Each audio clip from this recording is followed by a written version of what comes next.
Dnešný zápas sme zvládli bez zaváhania. Očakával ste aj pred zápasom, ale cítil si trošku nejaké napätie? My sme sa prakticky pripravovali celý týždeň. Bolo to náročné mentálne, ale v prvej tretine sme už udali toho zápasu a potom sme si to už prakticky vedeli postrážiť a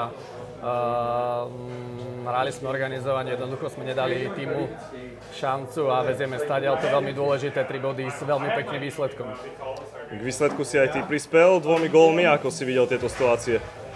Tak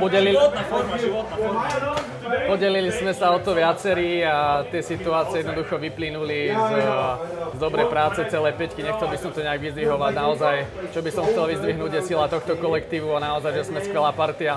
Ukázali sme to posledných 12 zápasov, ktorí vlastne sme zvládli v posledných 14, čiže je to niečo neskutočné. Teraz sme sa akurát bavili s Peťom Kudríkom, že v poslednej prestávke sme boli 12 bodov od Česky a my sme to dokázali, čiže naozaj klobúk dole pred nami, ale sezóna nekončí a poďme to dokončiť, poďme byť úspešní všetci. Ďakujem.